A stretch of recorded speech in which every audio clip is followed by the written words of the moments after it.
सेनापती कालोदर कसं चाललंय आपल्या राज्यात? महाराज उत्तम, अतिउत्तम.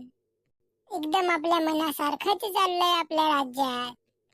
वाह वाह, उत्तम, अतिउत्तम. सेनापती चमनलाल, कशी आहे आपली प्रजा? महाराज आपल्या राज्यात काय आपल्या राज्यात चमनलाल? महाराज आपल्या राज्यात चोरांना कोणीही स्थान देत नाहीये. काय माझ्या राज्यात एवढा उद्धटपणा?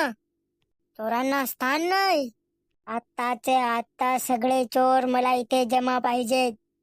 महाराज फालुदा जोपर्यंत जिवंत आहे तोपर्यंत कधीही माझ्या राज्यातून मी चोरांना हाकलून देणार नाही, अशी मी शपथ घेतो. जसे आपले आज्ञा महाराज. सगळे चोर हाजीर हो. महाराज तुम्ही हजारो वर्षे जगणार. तुम्ही आमच्यासारख्या चोरांबद्दल किती विचार करता. खूप खूप आभार तुमचे. फालुदास महाराजांच्या राज्यात चोरांना त्रास मी कधीही सहन करणार नाही. सर्व चोरांना जगण्याचा अधिकार आहे. महाराज, रात्री मी एका गावामध्ये चोरी करायला गेलो आणि मला गाववाल्याने खूप मारला.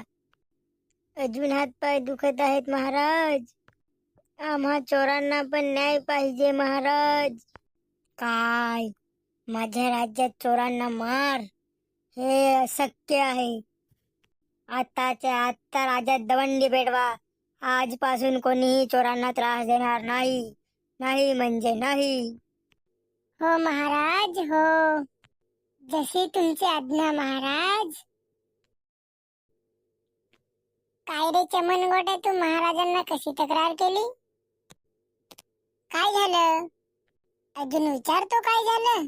अरे असा मूर्खपणा करायला तुला लाज नाही वाटली का? अरे कालोधर, त्याच्यात कोणती लाज? अबे रानटी, तू महाराजांना काय खूप चांगलं काम नाही करायला सांगितलं? चोरांना सपोर्ट? तू वेडा झाला काय? अरे कालोधर, चोर सुद्धा माणसेच आहेत. त्यांची रक्षा करणे हे आपल्या राज्याचे कर्तव्य आहे. आणि तू महाराजांबद्दल सेनाप सनाप बोलू नको. गपचूप रथाला गावाच्या दिशेने रवाना कर. जास्त बोलला तर तुझी तक्रार मी महाराजांकडे करीन.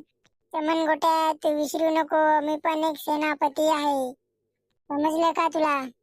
अरे कालोधर, जास्त बडबड करू नको. रथ गावाच्या दिशेने रवाना कर. जास्त बडबड केली तर तुला पण कदाचित फाशी होईल. खुशखबर खुशखबर खुशखबर. महाराज फालुदास यांचा प्रदेश खास संदेश. जर त्यांच्या राज्यात एकाही माणसाने चोराला त्रास दिला तर त्याला डायरेक्ट फाशी देण्यात येईल. काय हा महाराजांचा संदेश आहे? अरे महाराजांचं असं कसं डिसिजन? ही तर खूप चुकीची गोष्ट आहे. अरे चोर आता प्रजेला पिडून खातील, पिडून.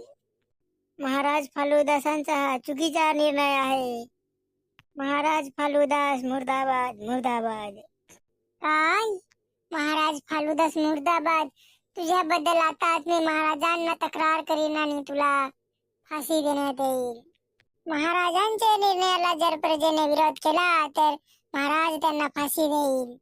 महाराज कधीही दिलेला शब्द मोडत नाहीत, माहिती आहे का नाही तुम्हाला? अरे बापरे, मला तर आजच हे राज्य सोडावं लागेल. चल गंगूबाई, आपण दोघे तयारी करून जाऊ या राज्यातून. हो धनी हो. काय बोलले? महाराज फालुदासांच्या राज्यातून पडून जाणार? अशक्य. अरे बापरे, महाराजांच्या राज्यातून पडून जाण्याचा प्रयत्न केला तर मी तुम्हाला इथेच कापून टाकीन. सेनापती चमनगोटा, आम्हाला क्षमा करा. मी तुमच्या समोर हात जोडतो. बोला फालुदास महाराज की जय.